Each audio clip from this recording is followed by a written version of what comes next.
Good morning, everybody, and welcome to the episode number. I've actually forgotten how many episodes we're up to, like 17, I think, 16, 17.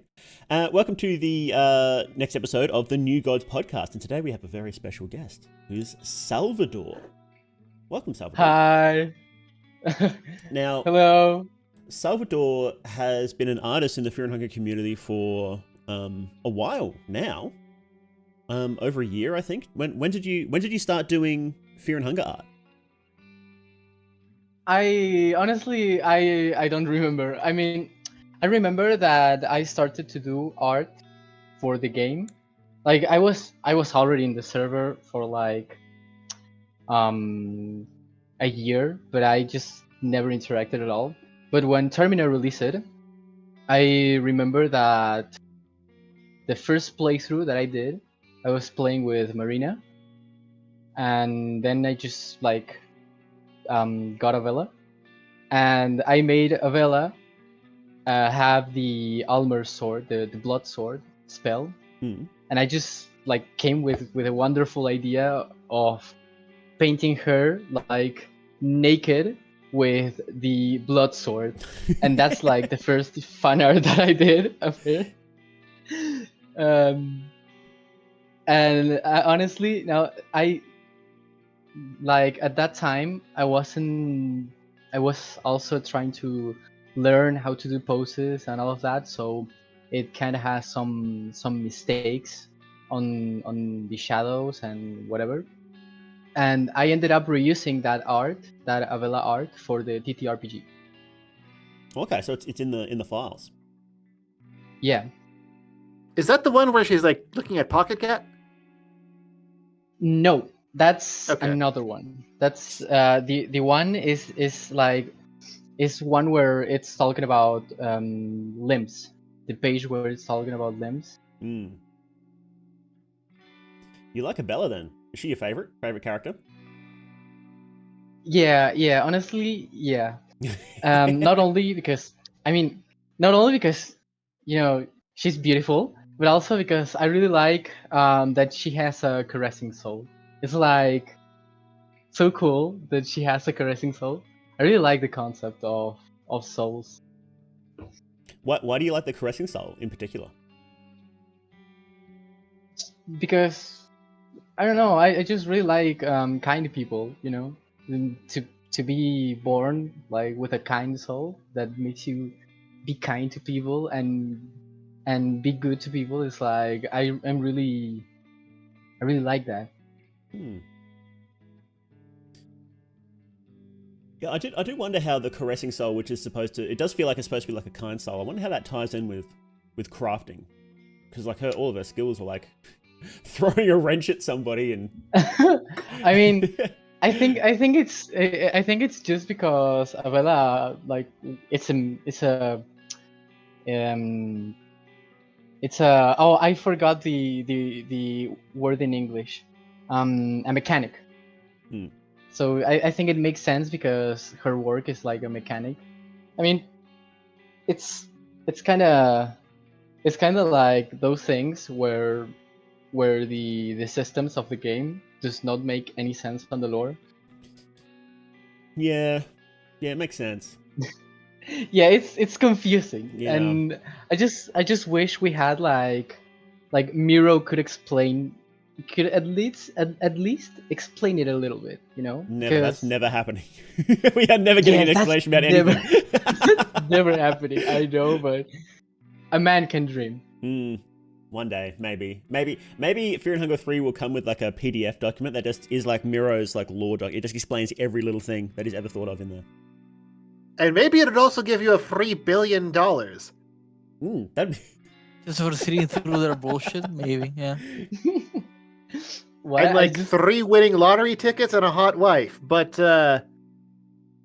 we might want to look at what's going to happen on Planet Reasonable instead. Yeah. So you are working on a TTRPG for Fear and Hunger, aren't you? Yes, the unofficial tabletop RPG game of Fear and Hunger. So why did you want to make a Fear and Hunger TT. Actually, let's. I'm sure there's actually going to be people in the audience that don't know what a TTRPG is. What is? Let's start from the basics. What is that? Tabletop RPG. Yes. Oh yeah, tabletop RPG. Tabletop Okay, RPG. like, well, you know Dungeons and Dragons, right? Yeah. Well, the thing with like Fear and Hunger is that I really love the lore, Hmm.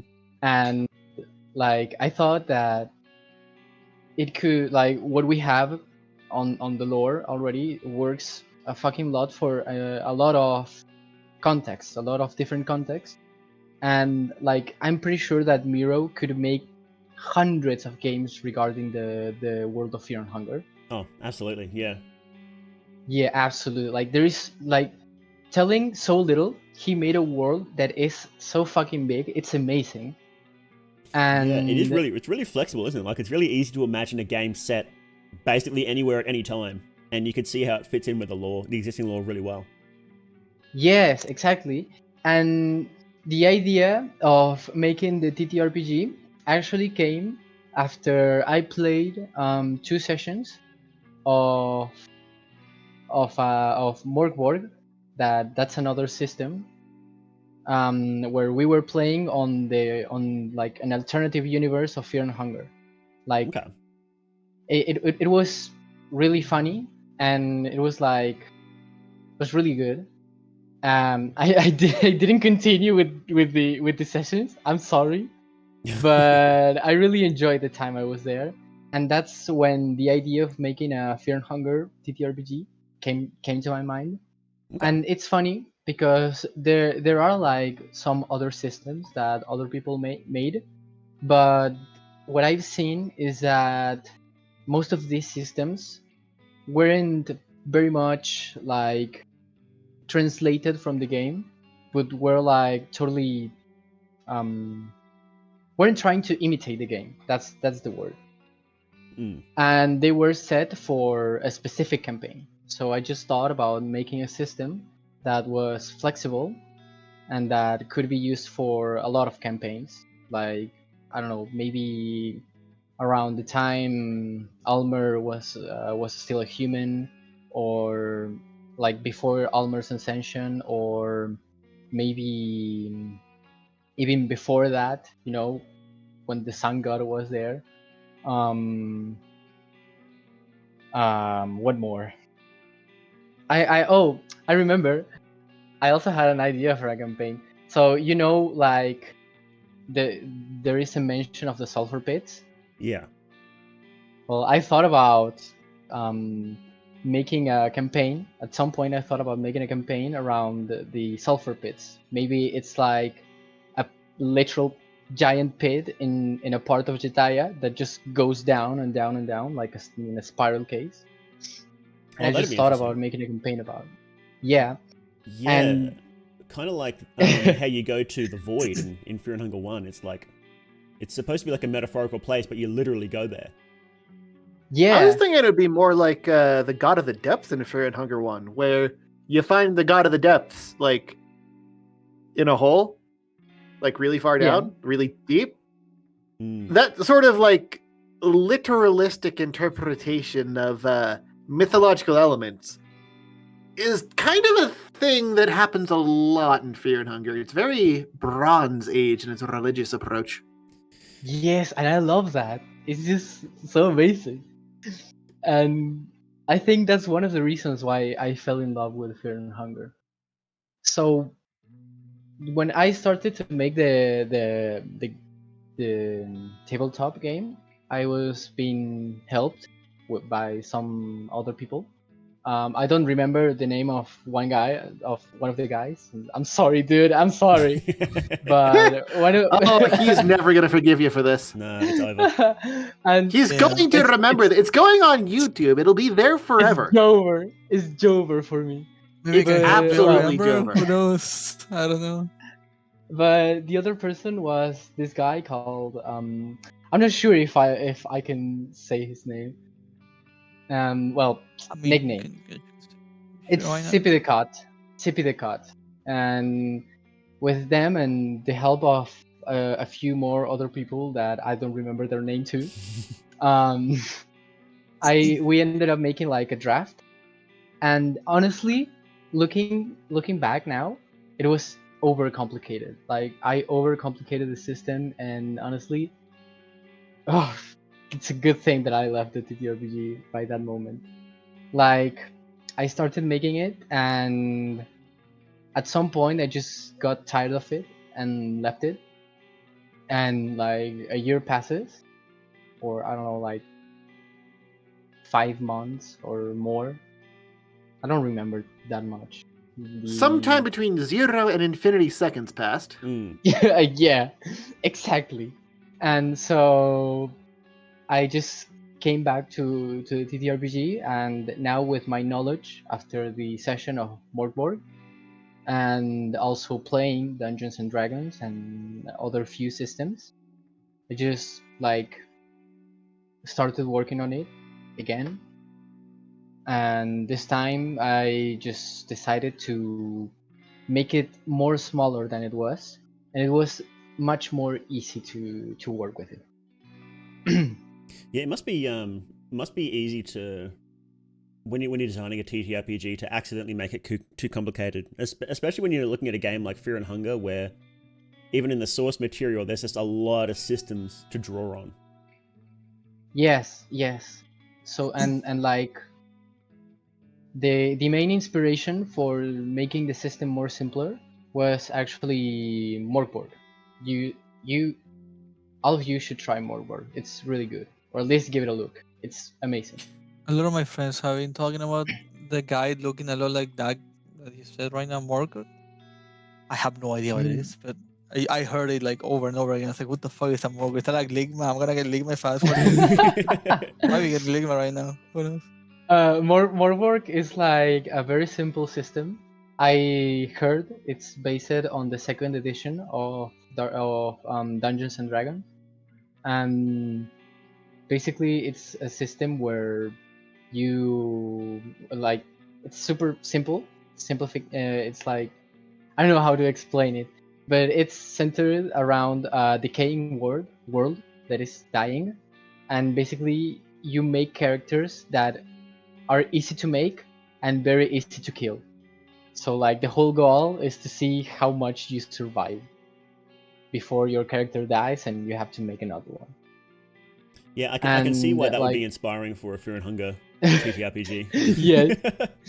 yeah, but the funny thing is that I didn't want to make the game.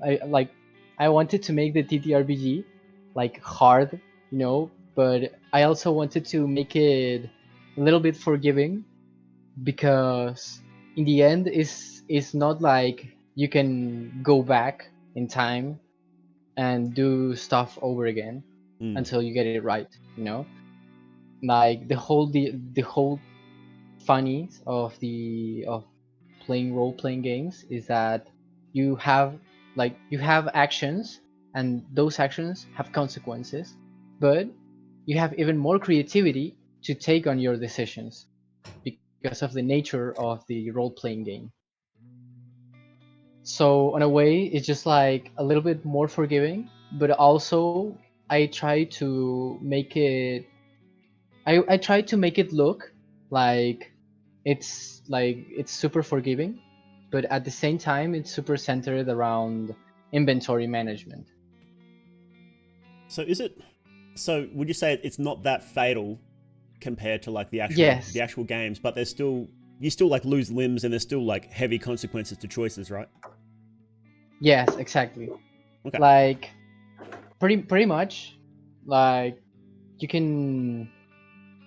It's mostly like the same type of the same type of system that has Fear and Hunger. Like you get items from crates and you have to manage them. So at later stages, you don't suffer the consequences of using at that moment blue bile that you could have used on this moment. Okay, so I have a items and stuff are question when really it comes important. to this. I do have a question on how this works. Like, can you play this alone, like with someone being a DM and just farming just one player, or do you need a team of people? The TTRPG was thought about like for 4 players. I mean, you can still play with less, but at least you need a game master. Yeah, I know, right? Like you get a game master and then you play. But what I mean is like, can you play with one game master and one person, or is it designed with just 4 people and one game master? It's designed for 4 people and one game master. But like, you can So still play like one game master and one player. okay, There's no, I'm actually, just yeah. sorry. I'm just interested in maybe trying out someday. I don't know anything about tables of RPG. I have no idea, but It's I'm okay. interested. Like, it's going to be easier in like playing digital because you don't have to buy dices or anything. You know. Yeah, I know. No, that's not the problem. What I mean, the problem being that when I tend to play Fear and Hunger 1 and 2, like the real game, I play solo. I don't play with 4 people. I play solo. I don't have teammates, nothing. I feel like the game loses its balance whenever. I feel like Miro will not fix that in the next patch. Just saying, just straight up. I'm not just rant about it. It will still be easy with more than one player. So I'm gonna probably play with just one person. Maybe. I mean, But Yeah, going the you other know, way. Miro's got a balance for brand new players and then people who have 1,000 hours in the game. So it's I always mean, going to get we're not broken. gonna for right? Apollo that yeah. he's like, oh, I have 1,000 hours. We're gonna play whatever fuck. Mm. But like, He can beat the game without opening his I don't inventory, right? know. It's at a certain point you just have to ignore Yeah, you're right. certain You're right. players in your balancing. It's right, exactly. Mm. But I don't know. Like, I think I want a harder game that makes me feel like okay, I cannot be alone, and that's Hmm. what I want this Tabletop RPG to be like that, to make me feel like oh, I need to use allies, but because I need to, because the game is designed for it. That's not fun. Yes. Well, Can I I mean, was I that play was depends on the alone? DM, actually doesn't it? Like, I think because yes, in, that in actually that TTRPGs, like actually DMs depends. can ratchet up the difficulty or lower it right down if they really need to, and it just entirely depends on them. Right? Yes.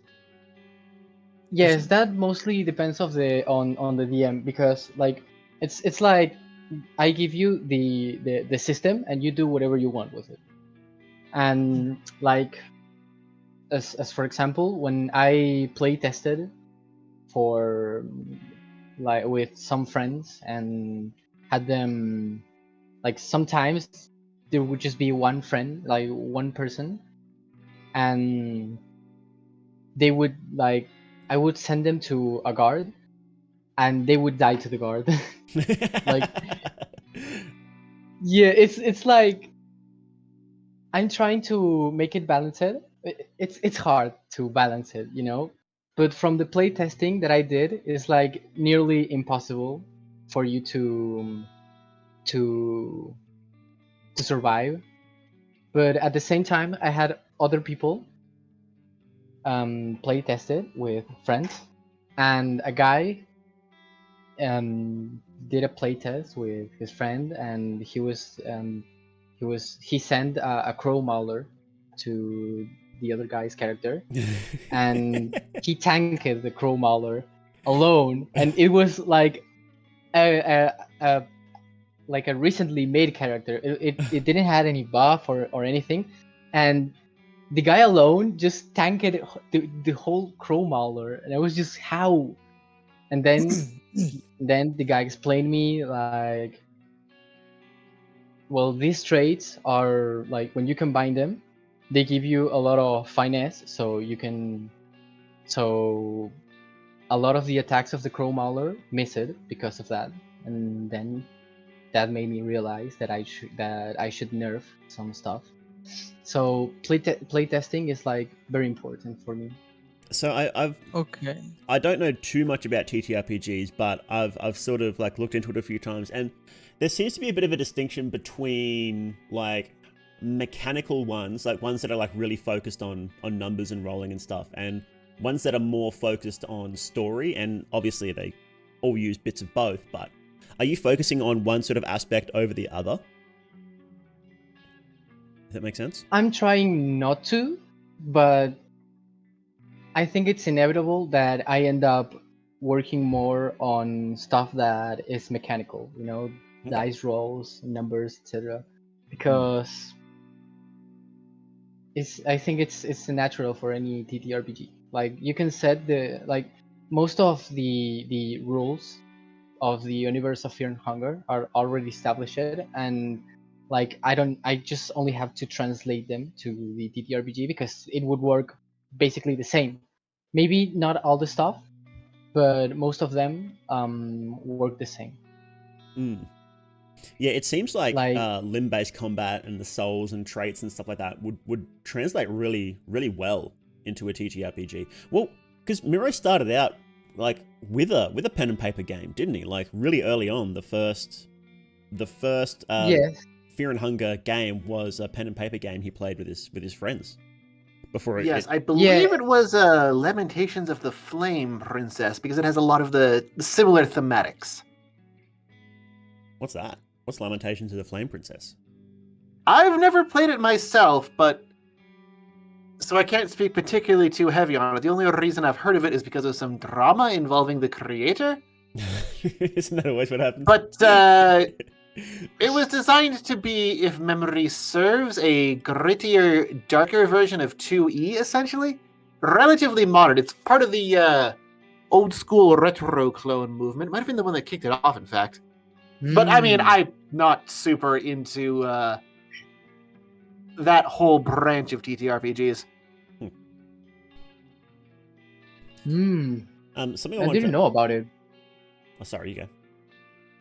No, you go. Yeah, I was going to ask. Would you say that this is good for somebody who's like brand new to TTRPGs, like how Raccoon hasn't really played any before, and I've only played Vampire for a bit. Would this be a good one to try out at some point? Your one? I think yeah, but at the same time, I think like I should explain some stuff. I think that I'm explaining some stuff like really well, but at the same time, I feel like from experience, I feel like I'm not explaining enough. But at the same time, like I don't want to be the type of person that describes things like 2 pages for one mechanic, and mostly because I believe that the people who will read actually know how to interpret a text. Yeah. Well, you say that, but when I went over it, I couldn't tell whether it was a roll under or roll over system till towards the end. When it was explicitly called out in a specific mechanic, and that's an assumption you're not going to be able to just like make. A lot of different systems use a lot of different rolling rules. And Yes. very important to like explicitly say, okay, this is a roll over target number system. Right at the start, bold and center. What does that Yes, mean? exactly. Well, I'll give you an example. It'll be from everyone's favorite Dungeons and Dragons. If an enemy has an armor class of 17, you need to roll 17 or higher to attack them. Okay. This is a roll over system. Yes. In second edition, they actually had a roll under for armor class, where you needed to roll a number and then subtract your bonuses and get under their AC. So an AC of -1 was incredibly hard to hit. Okay. There's also systems that, rather than having specific values that you need to hit depending on circumstances, are based on getting specific values with the dice regardless of the situation, and rolling high or in some cases rolling low is good. Okay. And in this one you have to roll over a certain number in order to hit stuff and pass checks and what have you, right? Yep, Yeah. It's a D20 plus your bonuses, beat the number. Okay. Exactly. Yeah. There are some systems. D20 sucks. Change it to 3D6. Maybe I will. I don't know. I'm mostly using the D20 just because of familiarity, because at the same time, like most TTRPGs use the D20 system, Others Well, not. it's not even most nowadays. D6 systems are actually picking up a hell of a lot of steam and always have been since friggin' what was it? The whole Dungeon World thing cropped up like 15 years ago, 10 years ago, something like that. Well, like Call of Cthulhu uses a percentage type of dice rolling. You basically roll a d100, and I don't remember how much how it was the system, the mechanic. They have Well, D100s? the What the system. hell? Yes. So There basically, are you have like D100s. Most sane people roll a D10 and a D10 times 10 and just add it. yes, but basically you have like your stats, and you have a percentage that it's like the threshold that you don't need to pass for your roll to hit. So basically it's like you have 50% to, I don't know, realize that something happens. So when you roll a d100, you basically need to do 50 or below to do a success. I think it's like that. I don't remember too much about Call of Cthulhu, so It's a roll under I'm system, wrong, but the core die roll is a yeah, D100 instead of a D20 or some number of D6s. yeah. Another system that uses the roll under is Cyberpunk, if I remember correctly. Cyberpunk is so confusing. You have a lot of really, really, really cool art in this, and I'll show some on screen for people watching at home. That is when I come in, Mao. Yes. That's when you come in. What do you mean? I can talk about that. I cannot the talk art. about the RPG, but I can talk about the art. Okay. So you ever Uh, get a game, right? You ever buy a game and you're like, oh shit, I'm gonna play this game, and it comes with this like manual that shows you the images of like drawn from the creators of the game, showing you like the characters being drawn, like the areas being depicted around. Like for example, when you buy a Nintendo Wii, you get the manual that shows you everything, like the channels, everything like that. mhm. I saw this media in TTRPG. I saw the file, and I scrolled down, and I couldn't help but feel the nostalgia that I get when I get a game or a game console for the first time. And I see, and I keep reading, and I don't read the text. I see the images, and the images just tell me a story of like what the game is gonna be about that I'm getting in. And it's like the pure strength that the images portray in the work that Salva has made really ignited me into being like, man, I should start recommending this game more to my viewers, even more than I used to, because it tells a story. It's very, very, very graphically explain of how the game is gonna be, how punishing, how scary it is, how difficult it's gonna be, how interesting it is if you end up getting into the lore, stuff like that. I feel like it's such a masterpiece of what Miro created, and all these images, even though it's Salva, it is connected to Miro because Miro ended up making all this in a story, and just the drawings just making me feel like I'm back into experiencing Fear and Hunger for the first time, because I'm like, man, I want to see this, I want to read that. What is that? What is that image? Holy shit, that looks amazing. Oh, it's so good. Well, well, I'm gonna be honest with you. That was not intentional.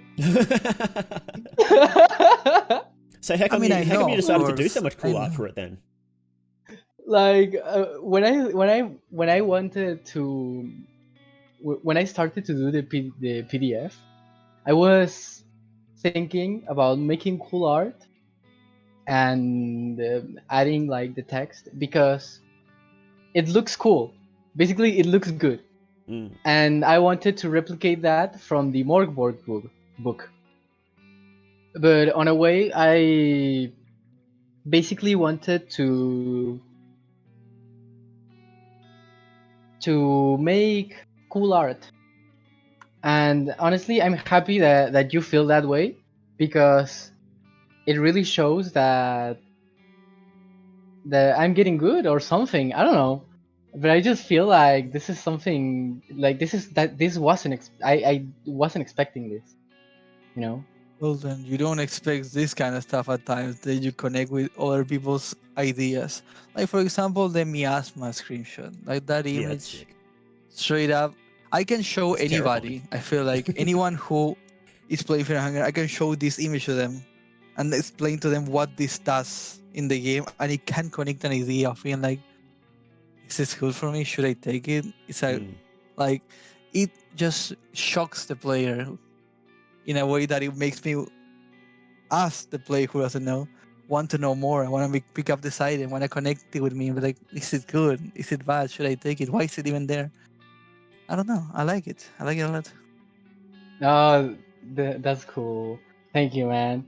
I mean, it wasn't intentional, but I'm really glad this happened. You know, you feel this way.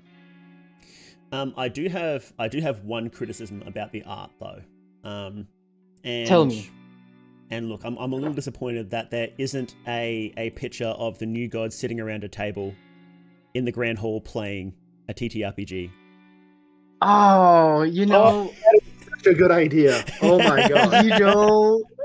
not like us, not like the podcast new guys, but like just characters, like the actual I new mean, gods. Mao, if you don't want to be there, I mean, I'm gonna be honest here, but listen, Mao. I have. If you're not gonna be there, I can take your place. Don't worry about it. I mean, you're welcome to use my likeness for it. We will have to discuss licensing issues though. It's about $5,000 if you want to use my likeness. So we'll discuss it later. We'll discuss it later. You tell that to me. Oh yeah, for anybody who doesn't know, Specifically- Salva actually drew my to me. he drew my PNG. So he did the art you're seeing right now. So funny. But it is even funnier because I actually tried to do a new gods like new gods table, like drawing all of the new gods that or most of them, but it looked shitty. I Oh. didn't like it. and I was just like, this is so horrible, how am I gonna use this art? And then I ended up doing another one, and that one is, I actually really like that. I'm gonna post it on, I don't know where I can show it. Just in the podcast VC there. Okay, I'm gonna search for it. Because when I you've really- got in the base PDF of the new guys, like, and one of them doing the as above so below. Is that Yes, that one. That one. I'll show that. I on screen love now. that one. I love that one so much that I actually printed it. I have it on It's- physical. I was gonna say that it's probably my favorite one out of all the art, and there's some really sick pictures in here. But that one's probably my favorite. I don't know what it is. I think it's just the composition, the border, everything about it just looks great. I think. Yes, it's like, I really like how I drew the hands here, because normally I struggle with hands like any other artist. So like I'm really proud with these hands. Funny enough, the middle one was supposed to be Betel, but then I was just thinking about it, and I just decided to like go with a bald chick. That's a new character, isn't it? And the rest of them are ones that are actually in the hall, aren't they? Yes, the middle one is just the one that I created in the moment, and the other ones are actually, you can see Chili there. Oh, which one's Chili? Is the one in the right. Does your new god have a name? No, it's actually just a pretty picture, you know.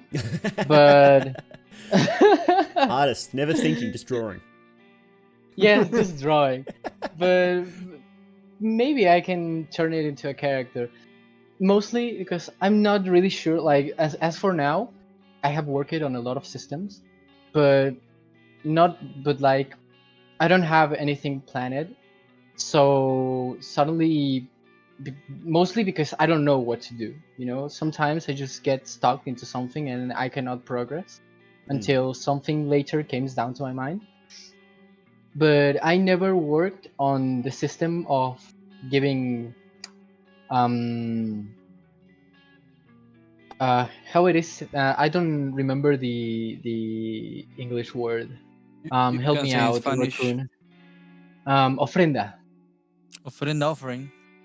Offering. Yeah. Oh my god. Yeah, offering. I didn't plan out the offering systems. Like, I was thinking about maybe there are certain new gods in specific that you can give specific offerings. But then I thought that that would limit the amount of new gods that you can do offerings.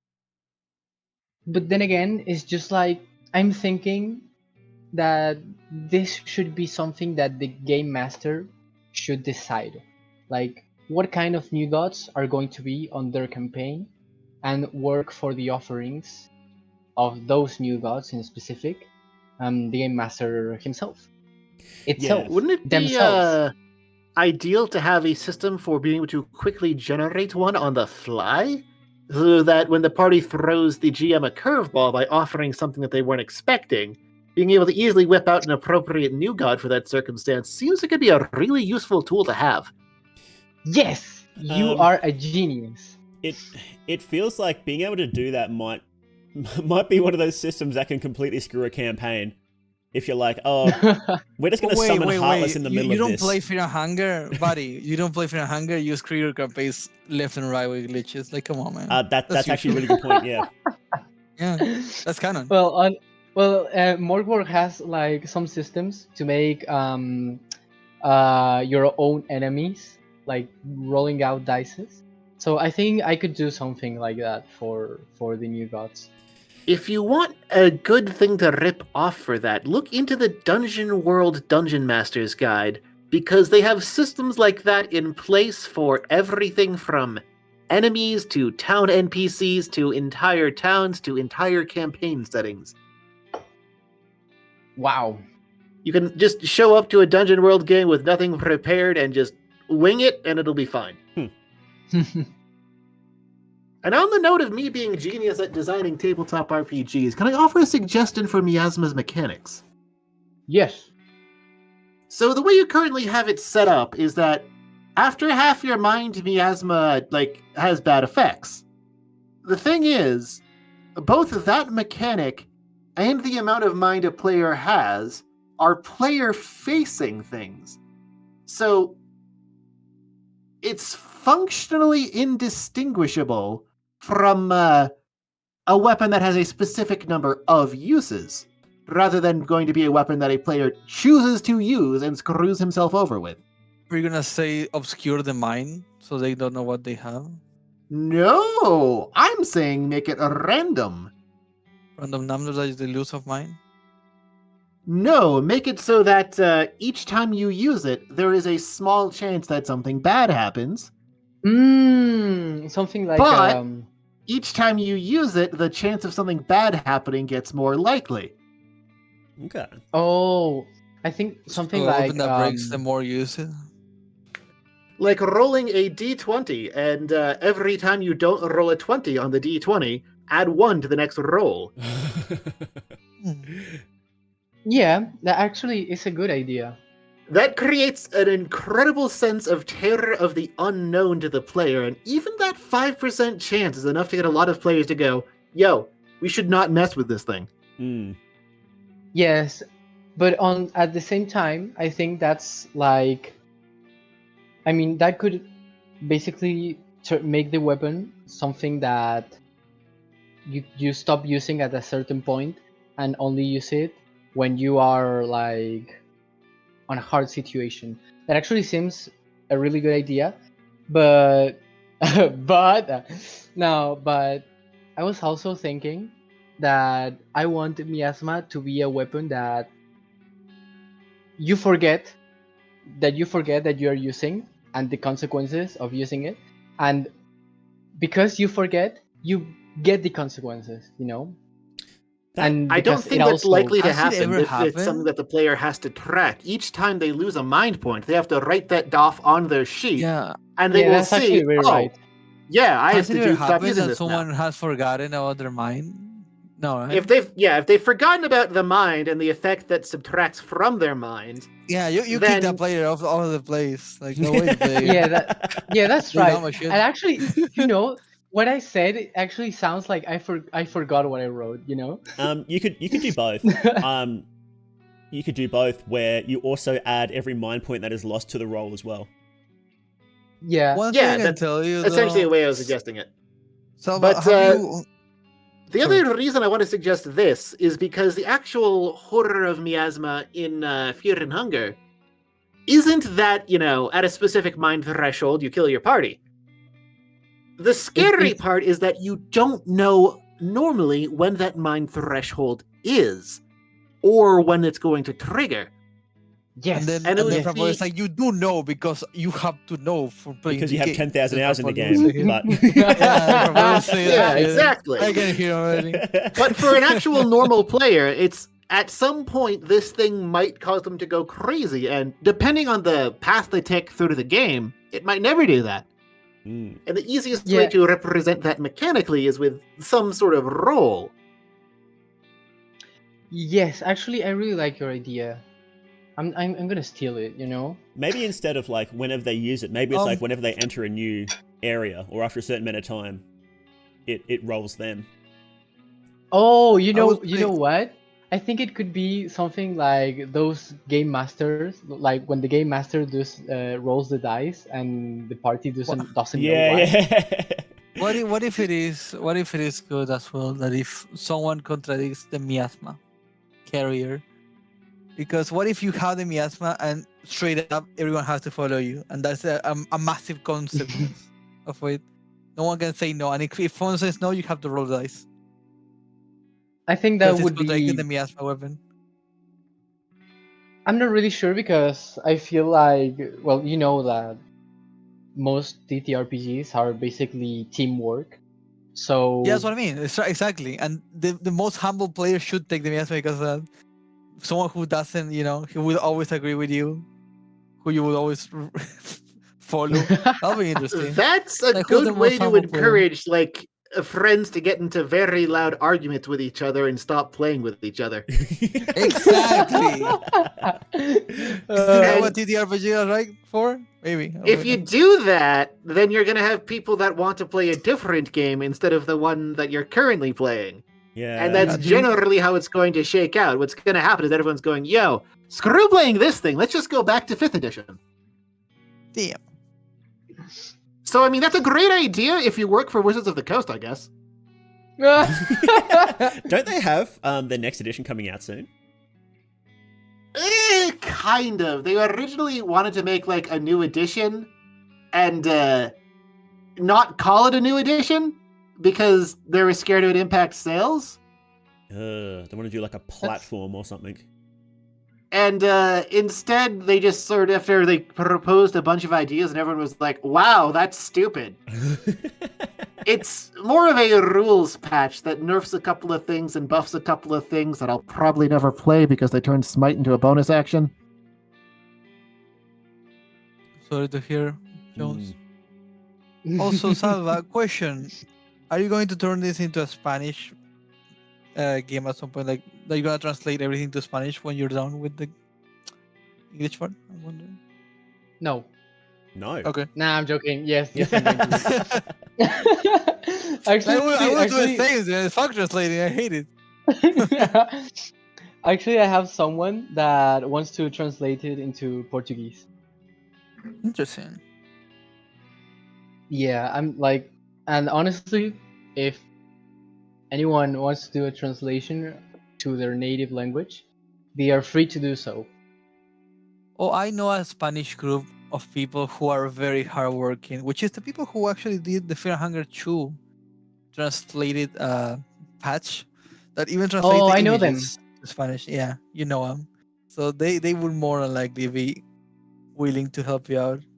They're really cool. I hope they like it. They like my system.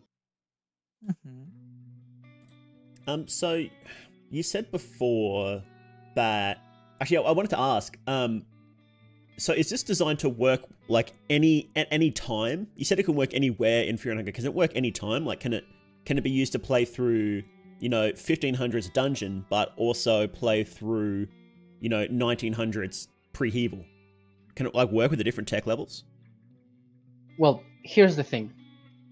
I made as for now, the system works around the Dark Age, but it works like the Dark Age and at the start of the Cruel Age. So like, it's not around pre-Hevel time, like Termina time, but you can still have God of Fear and Hunger. Okay. You know? So after the dungeon, like a little bit after the dungeon. Yeah, a little bit after the dungeon. The But weapons are all based around stuff like short bows, crossbows, and the technological period that spans from roughly 800 AD to about 1600 AD, mhm. which is I'm going about the to time periods you can represent with this without having to resort to homebrewing in guns. Would that be like Yes, much at work some- anyway? Like just making some rules for like would they be that much different from bows? No, not particularly. Honest- That's why it's very no, common no. to do. Heck, even 5th edition has rules for how to do that buried in the Dungeon Master's Guide. Yes, that's true. That's true. I remember reading some of that on a pirated copy of the You mean a legally obtained copy? We don't pirate here. We don't advocate for illegally. piracy We here. don't pirate here. Of course not. We no. buy stuff. Yeah, Well, we please buy be sort stuff. of We a just coach. have some tools that are great for 5e. Yes. So, would there be I much remember that I difference? read that. Like, would there, other than guns, is there Um, like much difference? I guess lore-wise, magic is supposedly weaker in the time of pre-Hevel, but mechanically, it's magic is way stronger. I mean, mechanically, I think it's going to be the same. But the thing is, I think guns will have you just have to waste a turn for reloading the gun. Maybe that's the only difference. Like you should and you have to reload. Yeah, make them a little And- stronger or something, and then give them a little bit So more a of a drive. Yeah. guns only run would not be possible. So you're saying to me, Salva, is that what you're saying to me? I mean, it's possible, but you just have to wait a little bit more. And obviously, Look you at me, need to have Salva. the Look at me. ammunition. Look at me. If I wanna do guns only Levi, can I do guns only Levi? Yes, you can. Okay. If you get the ammunition. Do you have You're safe. heroin and addiction in here? No, but I think I should. Mm-hmm. At That'd be a least different not status as effect, a wouldn't it? mechanic. Like maybe not as a mechanic itself, but since there is opium, I think I should have something like, oh, opium, you need to take it. You need to smoke some opium between this time because you're addicted. Yeah. Something. Yeah, that'd be easy to put in, wouldn't it? Yes, Oh, and that reminds me. I saw some systems for like, oh yes, every 3 hours you need to eat a thing or you gain a hunger point and yada yada yada. Are there Yes. particular systems in place for the actual dungeon delving? I didn't see anything when I, read over it like 20 minutes before I hopped into the podcast. well, for like what do you mean specifically? Like literally going to a dungeon and like generating your dungeon or something? Well, to use 5th edition, since that's an example that everyone's familiar with, there are traps that you can defeat with perception or investigation stats. Most of that I leave it up to the game master interpretation, but there is like a page where I talk about the. No, actually, now that I remember, at the end of the PDF, there is a table for random events. That feels like something you'd want to explore more on because maybe this is just projection or like misattribution of the target audience of this, but I'd imagine most people interested in playing a fear and hunger system would want to specifically play fear and hunger, like the dungeon. I don't know. When I was looking through it, my mind was immediately thinking about different places in the world that you could go through. Not like going through the dungeon and going through Behavior would be cool, but I was thinking like, well, we've already done that. Like you go to the dungeon twice, right? With Osar. And I was like, well, what about other places? What about other interesting things that are happening? Like it'd be interesting to be, well, actually another example from Osar is when he was going through the different cities and he joined up with the party of yellow mages. It'd be cool to see an adventure like that where it's not locked down to one place, but they're still doing weird fear and hunger stuff. So that's where I'm not someone who regularly plays TTRPGs, so do take that with a grain of salt. I mean, it's possible to include both. You need actual mechanical systems supporting it. Yes, but I think that's going to be something for the future, because as of now, runs into an issue almost immediately because of a lack of mutual understanding between the expectations of the player and the expectations of the DM. There's a good chance it will cause a lot of friction at the table if it's left completely arbitrarily to DM made it up, and moreover would almost always cause inter-table issues. If someone goes from one table to another, they'd go, oh, well, my last DM did it this way, and I was kind of expecting that. Well, I think I think I know what you mean. Don't worry. So like, I guess it is up to the interpretation of the game master, but obviously there are some rules that you need to follow, and I think I think I didn't put it.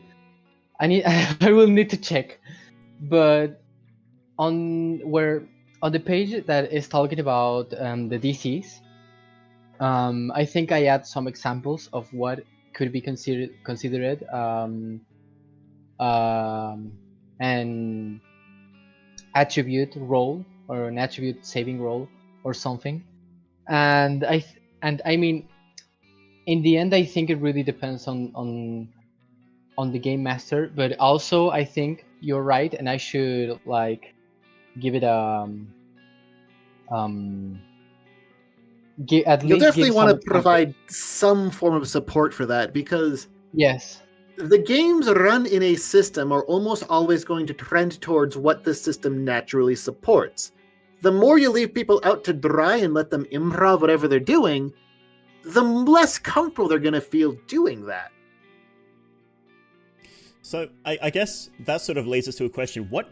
How do you imagine people playing this game? Like, what's the intention? Is it supposed to be like, what's the term? Like a super crunchy, combat heavy, or like what? How do you imagine people playing this game? One more thing before you continue, guys. I'm really sorry, but I gotta step out. Oh yeah, no worries, man. Hope you feel better soon. Yeah, I have a headache, right? Like it's actually killing me. But yeah, I'm so sorry. I will see you soon, guys. Go take care, man. Bye-bye. Yeah. Mwah. Ah! You killed him. So it's just the three of us. But yeah, now answering the question, I feel like at least honestly, I don't know how I see the people playing it, because as how I see it, it really depends on the game master. Obviously, there is like a lot of rules that you need to follow, like the fear and hunger system, but there is also like a lot of things that can be led to interpretation, like what could be considered an attribute roll, an attribute saving roll, or something. But I think that's part of what makes a tabletop RPG. Like I think it happens on almost all TTRPGs. But There's always a degree of it that's true, but well, to give a specific example from the book, what I mean by setting expectations, if you go to the table of random events on page 52 of the main TTRPG book, 2.4. Suddenly, the walls crumble and the Crowwaller makes his entrance, calling.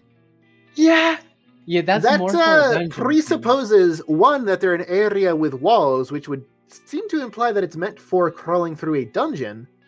Two, Yes, that the actually- Crowwaller exists and is present in that area. And Yes. three, that it's the only powerful monster that the DM is expected to use. Yes, now that you say that, I think you're right.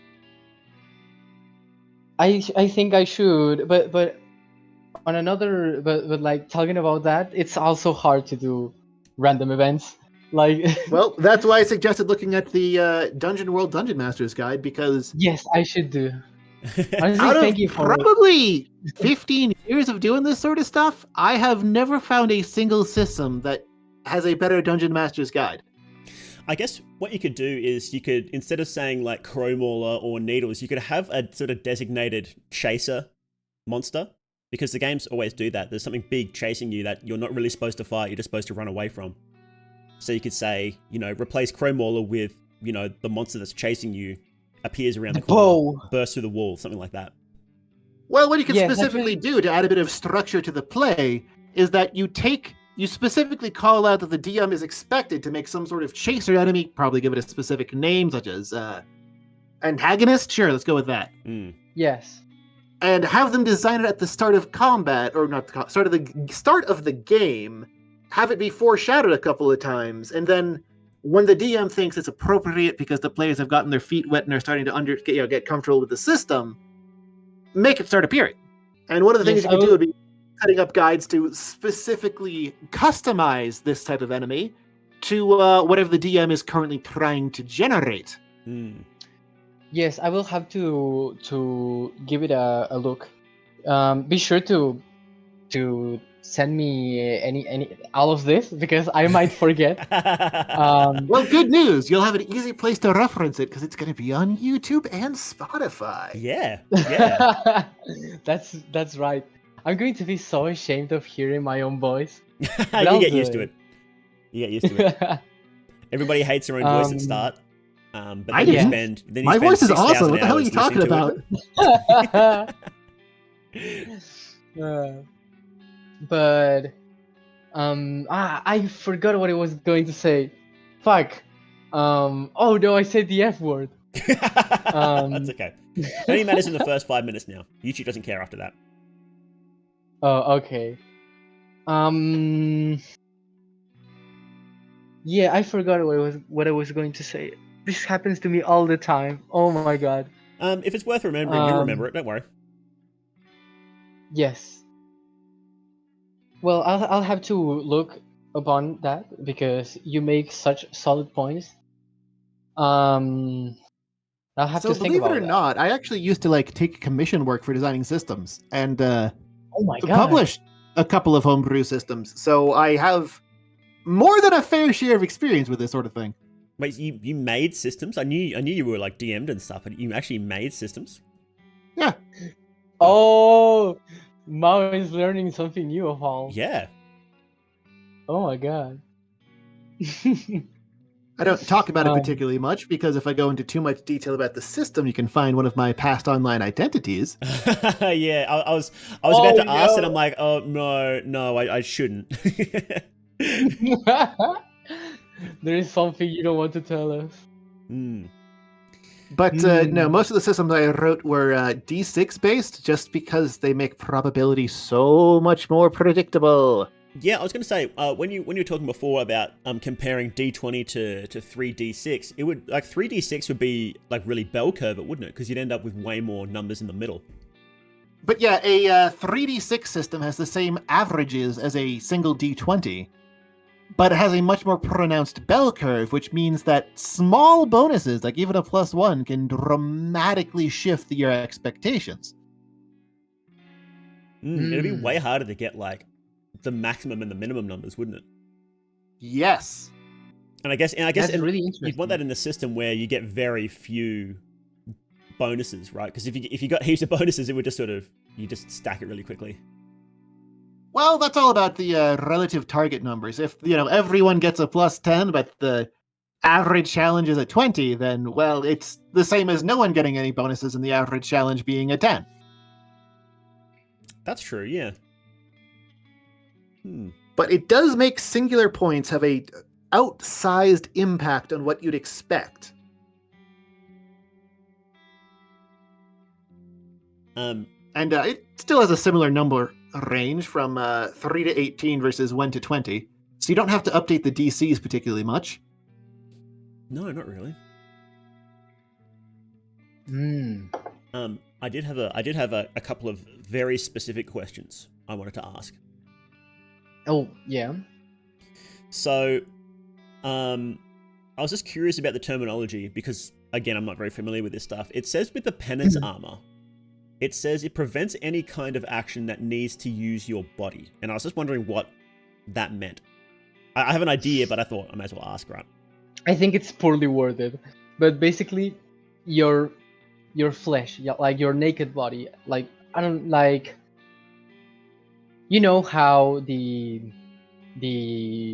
Penance armor prohibits you from having sex and doing other stuff that requires you to use your body.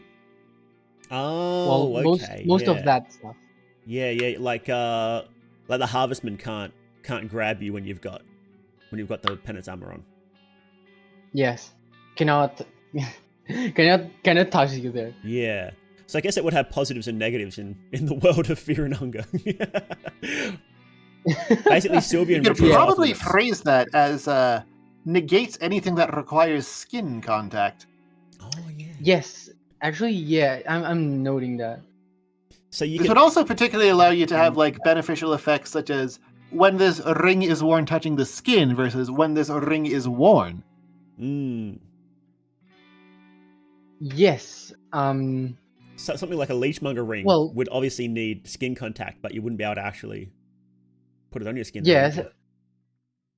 Oh, that's actually something that contradicts the game mechanics. Now that if you think about it. Does it? I mean, if you use the Penance armor, you can still use the Thorned ring. Oh, that's true. Yeah. And supposedly the Thorned ring, it needs to make skin contact. Yeah, it does. So like it wouldn't make sense. Yeah. What is this, Miro? And stuff like this isn't really mechanically, but it's more of like a flavor thing. But when I've forgotten his name, Isaiah. When Isaiah touches you, you get the plague.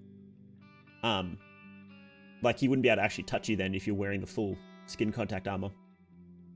Well, I mean, if he like leaves some dead flesh on your armor, I think that could like stain your blood and you get the same thing. Probably, if you have open wounds, clearly. I guess it depends if you can actually get through the armor and get into your blood. Yeah. Really, what you might want to do with the Penance armor is, rather than simply recreating it 1-to-1, you could break down its upsides and downsides into concrete things you could add to an itemized list. Then expand that list a bit in both directions and encourage a GM to make their own versions of, similarly horrific contraptions. And have the Penance armor be a example of what could exist. It would still capture the same energy and concepts of Fear and Hunger and still be able to completely capture the game itself. But it would allow for a lot more creative expression from the DM and create a more vibrant and memorable game for the players. So yeah, so you could have stuff like how there's arm guards and leg guards and stuff. They could, it grants limb protection, but you could also say, it prevents skin contact on that one point. And yes. Oh, oh my God. I'm just thinking, but like, no, actually, yeah, I think you're right. Maybe like, you need to find the pieces of the Penance armor, That'd be interesting. Broken down Yeah. Penance armor, and you got to put it back together. That'd be Yeah, a fun and little mini side quest. yes, and not specifically not specifically for wearing it. Maybe it could be for something else. Trapping somebody else inside. That'd be sick. Yes, or for a puzzle. Like you need to get the pieces, and then you need to, I don't know, maybe put a corpse in there, and when you close the armor down, maybe it opens the door or something. Yeah. That could be cool. Yeah. So I they mean, could if I'm either- going to be honest, in my usual negative Nancy way I am about pretty much everything, that would almost immediately run into the issue of, unless that's specifically magic and don't think about it, that could be recreated with almost any kind of armor and any kind of corpse. And I believe most players would feel cheated if it had to specifically be the Penance armor without it having a really good explanation for why it had to specifically be that. Okay, I have one for you already. The Penance armor it's designed as a contraption. It's described as a contraption. So you could say that you've got a special table there that the Penance armor is obviously supposed to sit on, and it's got certain things that come up and fit into the armor, and that's what helps it snap shut. And it's only when they're twisted, like a key that's also a gear or something like that inside the armor. It's a spring trap. Yeah, it's a spring trap, but that's attached to the actual mechanism of the door as well. So something needs to go there. And then when they put it together, either somebody can get in and wear the armor, or you can put a corpse in there if you don't want so the party can sort of. There's an option there. See, that makes I think perfect sense. it would also look good for, I don't know. I mean, it would also sound good for something more thematically surrounding, like maybe something related to the church, or the Vatican City, or the Ministry of Darkness. I mean, honestly, just anything related to the Vatican City. I think it could fit really well because the Penance Knights actually come from there, from the Vatican City. Yeah, you could be like a part of a broken down old collapsing prison, and the only way, because they had to wear it in order to go in their final quest. So to get out, somebody's got to put the armor on, so it opens the door. And the real exit is like collapsed or something like that. So there's anyone left. So like a ritual exit. This is super homebrew, but imagine if there's like some saint that is actually a Penance armor knight, and you basically need to do a puzzle related to that saint. Penance, Saint of Penance. Yeah, that'd be sick. There's like a lot of excuses to do that. There's a lot of excuses to do that. You just need some imagination. The world of Fear and Hunger is great for that. It's so easy to imagine 100 different things you can do with it just off the top of your head. Yes, like that's one of the things that I want to encourage people to do. So like use their imagination and if there is something that I didn't wrote up, just homebrew it. Like, because pretty much there's going to be stuff that I'm not going to make, that I might forget or I might not have thought about, but just that. Just make it. If I didn't make it yourself. just fix it yourself. Mods will fix it. I'm like Todd Howard. Like you fix the game. Let the modders fix the game. Exactly.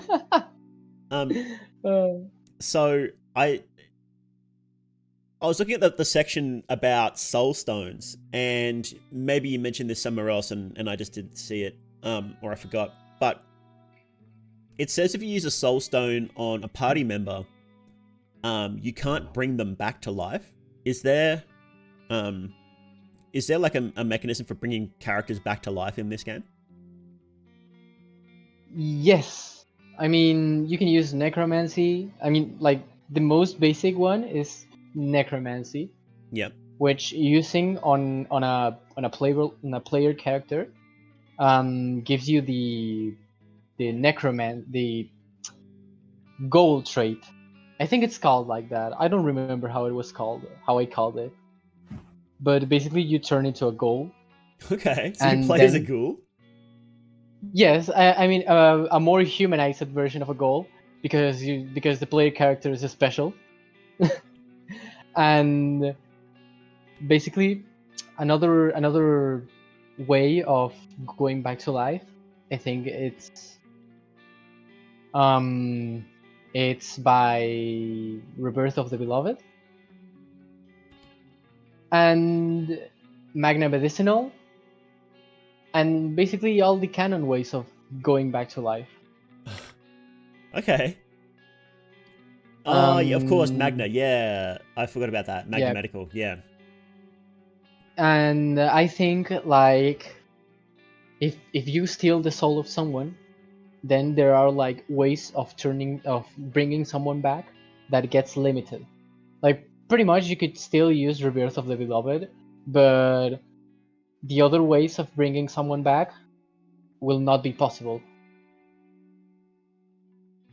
Like there's also another way that I will add at some point, that basically you like bury someone and draw a Binoshka sigil over them, and basically that person gets turned into a tree person. Oh, that's sick. Yeah, Oh, it could you be like bring them the back. Harryman from the forest then. Yes, I was thinking about. Actually, I did a draw for them, and I presented it at a little contest in the Fear and Hunger, into an enemy contest of Fear and Hunger. Let me see if I can find them. Although, I do have to actually here we don't know if the Harrymen are Venushka aligned or rare aligned. How are you dealing with that? How are you dealing with stuff that is still ambiguous in the lore and could go either way? I I live in ambiguous, or I just do a headcanon. Yeah, look, I think that's fair.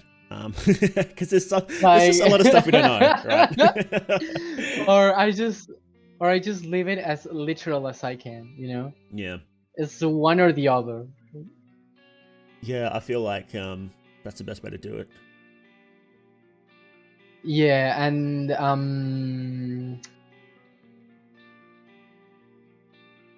there's also a lot of stuff that it is like a headcanon, super headcanon stuff, like the Heartless Soul. We have no evidence that there is a Heartless Soul aside from the Heartless One title, and Oh, I still yeah, Heartless One, decided yeah. to add a Heartless Soul. Yeah, and that's the thing. And unless, like, there's that great theory about how the Domination Soul is actually the Tainted Soul, and I don't know who came up with that, but that was a great theory. So it's sort of like, I think there's inevitably there's going to be stuff that isn't exactly the same as the game, no matter what you do, because the point of the game is to leave a lot of stuff ambiguous. So yes, and funny thing, I added this, that blood portals have to be from the same type of blood, so they connect. So if you have a blood portal that is not from the same type of blood, it's not going to connect. that actually feels accurate, because Samarie teleported all around the city using blood portal, and we don't see her blood portals there, but she's like, yeah, I just did it. But Yeah, you had to make your own blood portal, so that weird. actually feels like a good way of, like, that might actually be canon, is it has to be the same blood. Yes. Yeah, I feel like it's something obvious, but at the same time, it is kind of headcanon. Yeah, I get. Yeah, it hasn't technically been addressed, has it? So yeah, it's. Yeah, because the blood portal, or one or two, or it's connected through the same type of blood, or it's just a portal for one person.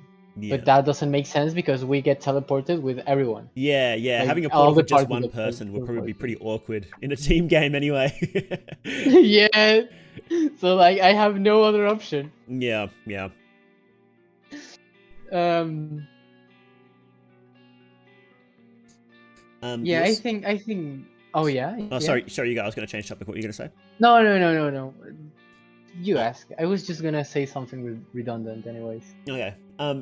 So yeah, looking at the different gods here, It says if you draw a sulfur sigil, it says leaves the space open for the worst kind of rituals. Like what does that mean exactly? I have to work on that. because I think it's kind of obvious once you know the whole lore of Sulfur, the Sulfur cult. Not specifically Sulfur God, more like the Sulfur cult. But we don't have too much ideas on what is it that what is the consequence of making a Sulfur ritual, more than, well, Grogeroth's sigil lets you sacrifice someone, but that's something that doesn't happen instantly. It happens by your hand.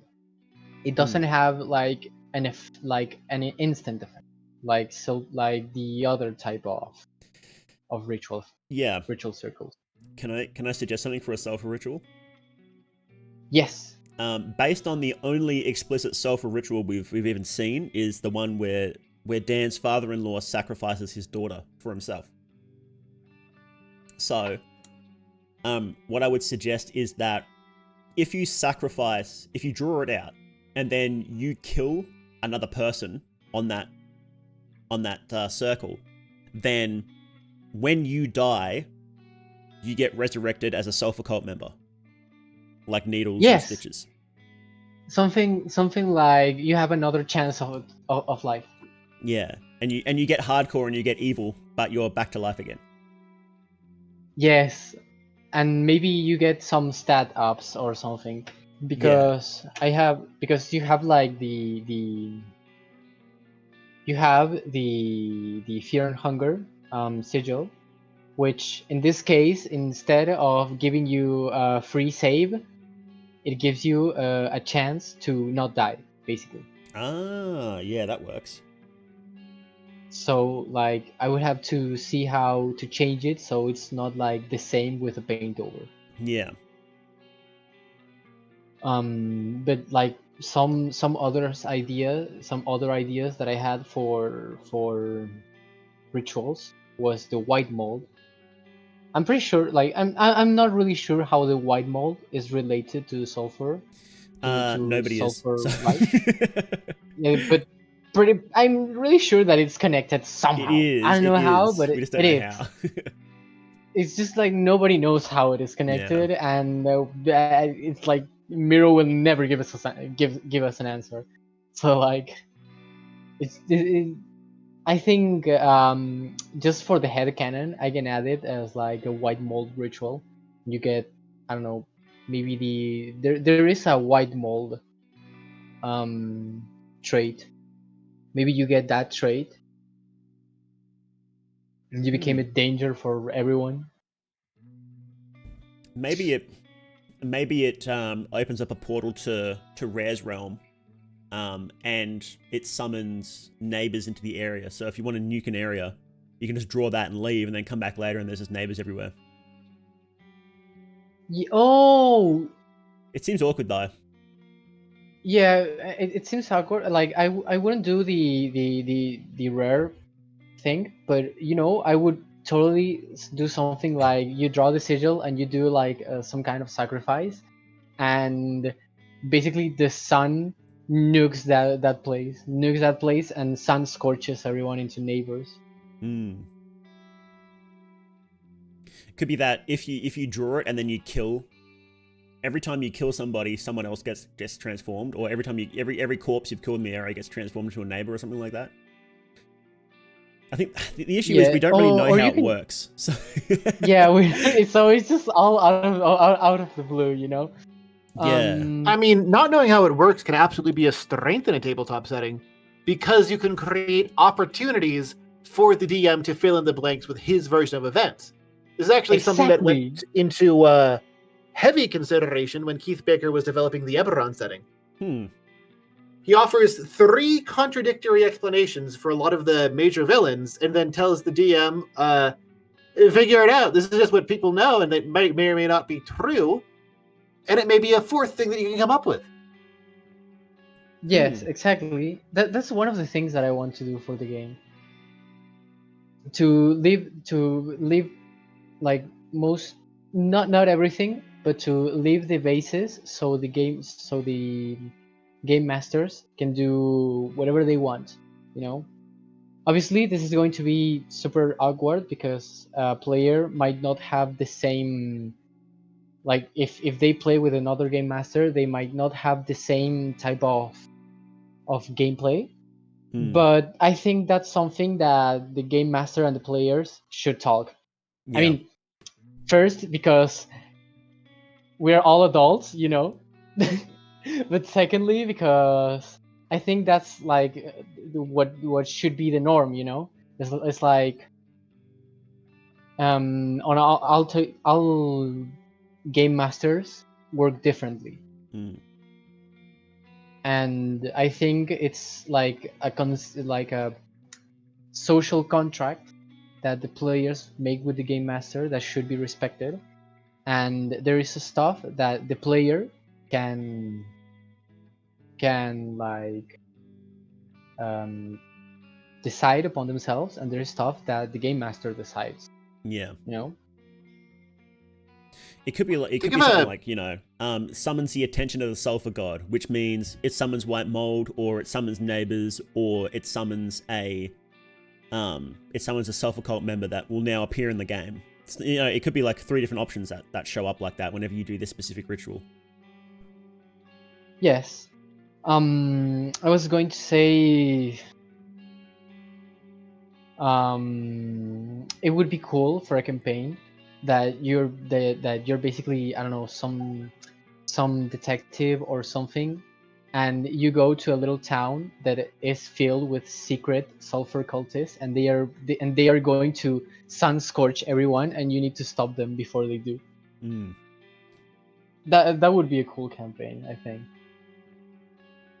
Yeah, I mean, and That's it could just actually- be like, there's rituals that are really only sort of story based. Like summoning the white mold is like you can do it as a player, but it's like, what benefit would it actually do? Like, it's just, oh, okay, in a week this place will be covered in white mold. Okay, like you can do it if you want, but you're just wasting a ritual Yeah, but- circle.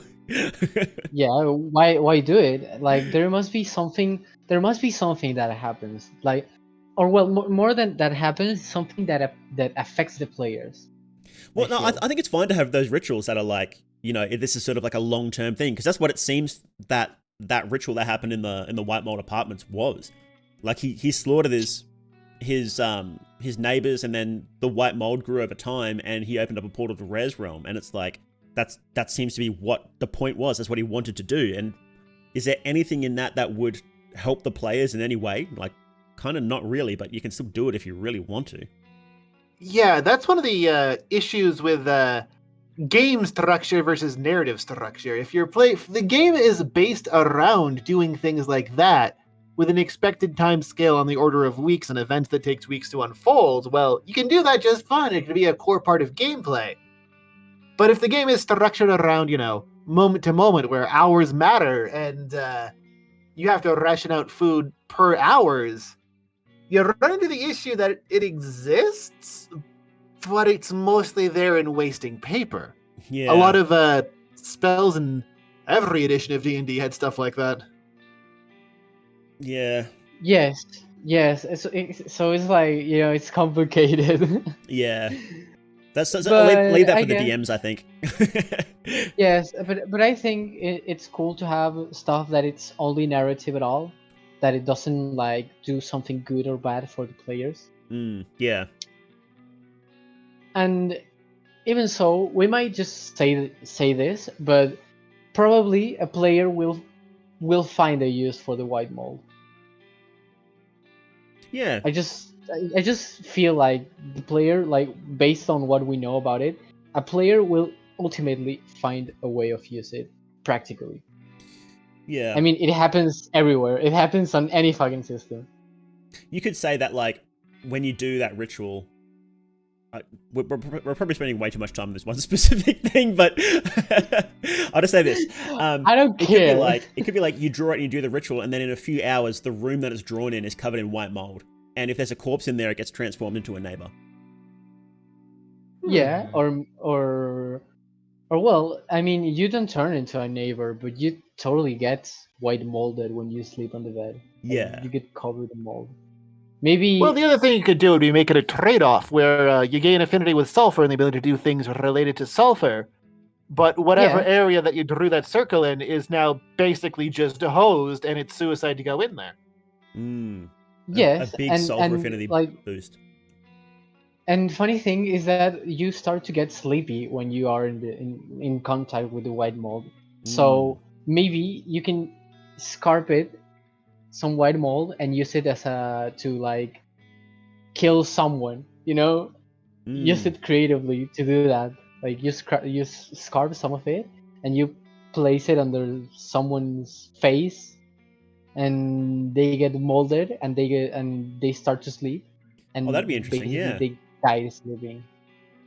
Like you can see that there is some creative stuff that you can do with it, even if it's not like entirely something useful. Yeah, that would be interesting. Like mechanically speaking. Also wanted to ask, you have empty scrolls written down here. Do they work as they do in the dungeon? Yes. So you can. I feel like empty scrolls are a little bit dangerous because there's zero suggestion that empty scrolls are actually something magic. It really does seem like they're just paper, and you just write down on paper. Does it work the same way? It works the same way, but here's the thing. Do you know about meta roll, right? Meta rules. Meta roll. Like when you're role playing, there is a Oh, stuff you mean like that metagaming? Metagaming, yeah. There's stuff that your characters know, and there's something that you know. Maybe you might know that Perkele is a super villain and he's super gay and whatever. and like, by the way, that was an intern joke for a friend.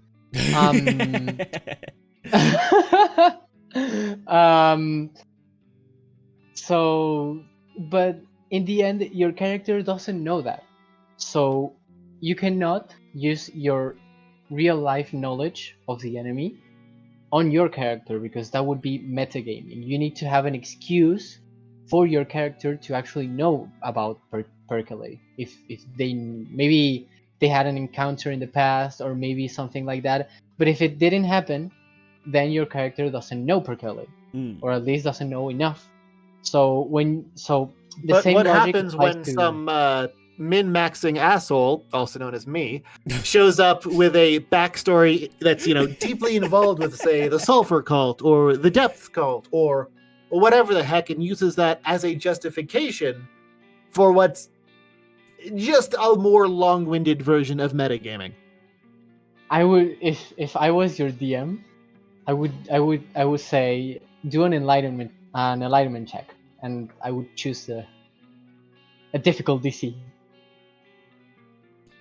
A difficult DC to know what's in the character's own backstory? And this is the issue that I'm trying to bring up with this. If you're creating an incentive for a player to metagame, and then trying to punish them through the social construct, social contract for doing so. Construct. Yeah. You've that's actually true. Essentially just created a bunch of table drama for no reason. I have two thoughts about this. At the same time. Sorry, you go. Oh no, you go. You go. Oh, you go. No, you go. Okay. All right, I'm going. I'm right. The end. So, it is suggested that knowledge about empty scrolls isn't crazy uncommon. The priest he seems a little bit surprised that you don't know about it when you talk to him. So at the very least, every black priest in setting knows about it, which means that at the very least, anybody who's familiar with the clergy knows about it. But also, it might be that it only works in areas of heavy magic. But again, that's going to be basically every campaign is going to be an area like the festival or like the dungeon. And actually, that could also, like, the whole metagaming stuff could also work here, because you need to know what you're going to ask Almer to give you. Because let's say, oh well, this could also be totally um contradicted by Jones' statement, but there's also like the metagaming there. Like, if your character doesn't know about Miasma, they are not going to, like, oh Lord, give me Miasma. Yeah. I'm pretty sure if they had the knowledge, they could totally do it. And honestly, I just feel like worst case scenario, you'll have a character who's like a librarian and they have an empty book in their bag when they come in there, and then they've got 1,000 empty scrolls to do whatever they want with. So it's like, Yeah. oh, okay, here's a locked door, key. We're hungry, food. Here's an enemy that we can't fight. Oh, here, murky vial, murky vial, murky vial. Like, it's. I feel like you would need some extra limitation. Like, and I know it's not strictly canon to the games, but at this point, it's so mechanically different. I think you need to have stuff like maybe limit it to you can do one empty scroll per Allmere affinity or something like that. yeah, or per day or per something. But honestly, I'm not sure if the empty scroll is rare. Like, it is like a hard to get. I mean, we know that Father Hugo had like hundreds of them. Yeah, he did. Wow. I think, like, are they on the chest loot table, right? They're rare in the dungeon, but that's because you've already had the priest going through there writing on every scrap of paper they could find. And No, I mean in like the TTRPG. I think they are on the loot table, on the chest loot table. I don't recall actually. I think they are, because, well, it's just you might get them out of luck, or just because the game master wants you to have one, and which in that case I think it's like the problem of the game master. Yeah, I feel like you have but I think you have to justify that because it is just yeah, a blank. It's not something special. It's literally just blank paper. yes, it's just blank paper, but at the same time it's like in a specific item. It's not like every piece of paper you grab it's going to be a blank roll. But that's canon. That's how it actually works in game. It's like every blank paper can work that way. That's actually how it's supposed to work. The scrolls aren't anything special. Well, that's actually true. Well, Really, I if you just want to go mean with it a solution to mechanically. this, you should look into some of the old stories that people have about rings of wishes in like second and third edition. Rings of wishes. Oh, Because a ring of wish is just, yeah, you get a thing. But obviously this has count. Actually, the best thing you could probably do is look at the complaints people levy against Wish in 5th edition and try to take that into account when deciding what to do with empty scrolls, because Wish is already a really dumb spell, but it can be reined in a way that makes it possible to be functional within a tabletop setting if you set the expectations of both the players and the GM properly. In fact, what I think you could do is try to make it so, specifically put in the note that whatever is written upon the paper, any wish there would be granted, but be as twisted as possible, like a genie wish or a monkey's paw wish.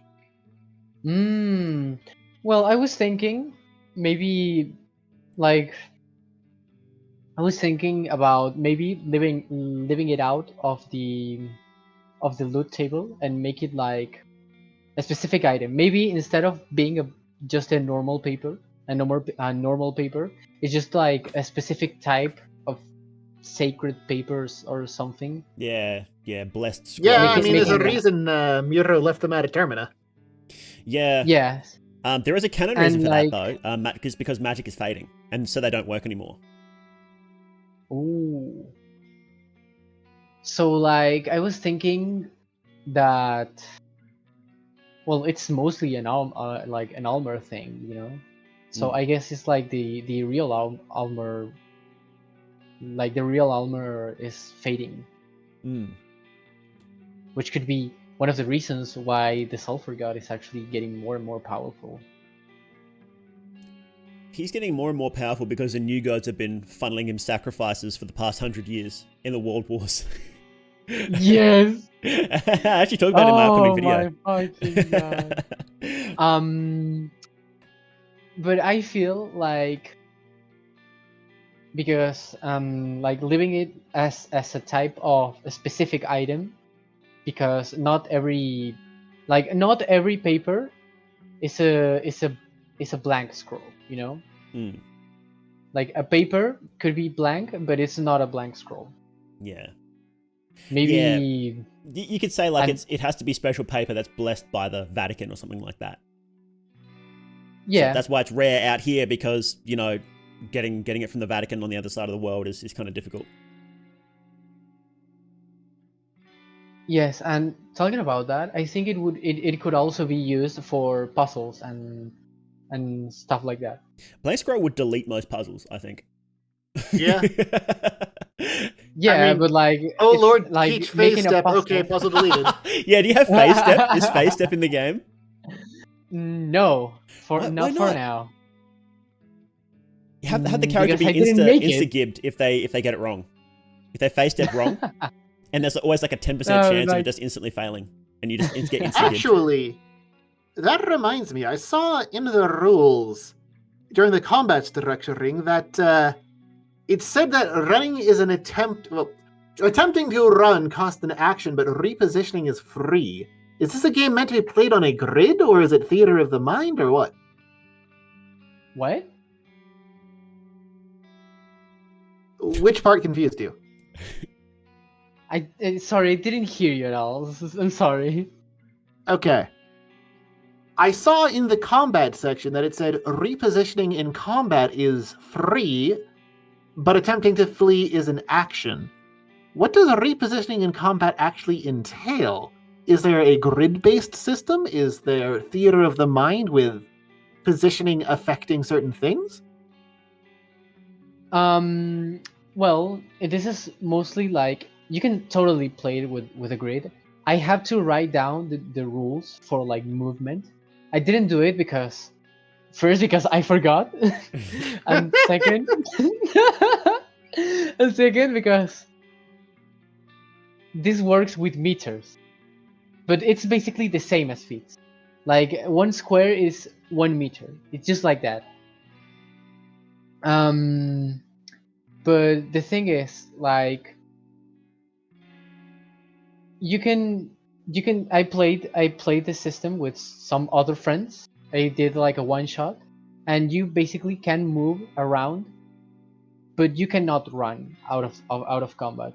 Like, if you can still position yourself, maybe for the enemy to not attack you, or for maybe be on the enemy's blind side, blind spot, I mean, and gain advantage or something. But the thing is that combat is so punishing, and basically it's like something that I thought about. Well, if you fail at running, you cannot attack, basically, or you cannot do anything more than just wait till it's your next turn and try to run away. That doesn't quite address what I was asking. So basically what you're saying is that there's no rules for I'm movement sorry. yet. There's no rules for movement yet, is what you're saying. Yeah, Is for movement now, like... Is positioning like, there like is vague, like... or is it like, you know, you're close to the enemy, you're far away from the enemy, you're in their blind spot, that sort of thing? Or is it like, you are in this literal position here, you are 1 meter away behind them at this angle? Yes, you're like in a literal position. I mean, you can do it narratively. Like, you know how people without maps and stuff, they just like have to imagine their position and try to explain it specifically. Well, you can play that way, but you can also use a grid for like playing in a more comfortable way, you know? So yeah, like, you can use a grid system, but you can also work around it totally on a narrative level. Okay. I hope I answered your question. If I didn't, I'm so sorry. I mean, I think the answer was I forgot to write the movement rules. I mean, at some point, I was just thinking, you know what? I'm not going to write movement rules. I'm going to let it just for interpretation. Let the game masters choose whatever rule they want. But then, when I was writing the ranged weapons, I think I added meters, like how many meters you need for certain damage, I think, or for certain DCs. And then I thought about writing for a movement system, and then I ended up forgetting about it.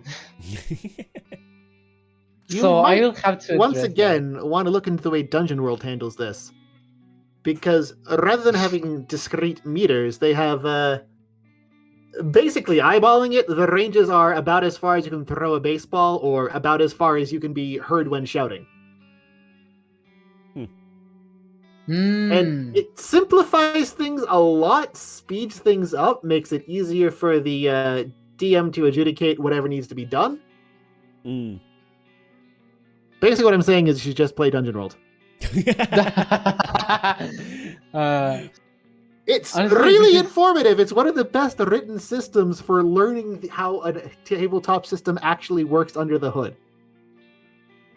I will have to give it a look because this is being like really enlightened. Like you really enlightened me. So is this? So this it's playable right now, right? So you can sit here and you can play through a campaign right now with the PDS you've got on itch. And by the way, all the links to this will be all in the description too. So if you want to go check this out, then make sure to go do so. But you can sit there and you can play a campaign right now with it, right? Yes. By the way, I have a Discord now. Yes, you can.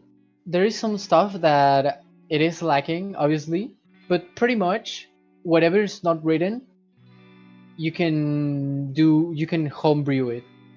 Like it's just, once again, this is just the social, well, not social contract, but this is like the player and game master contract. Like you need to tell your players about the rules that are not in the system. Shame me. So blame me for that. I is don't there anything mind. major missing then?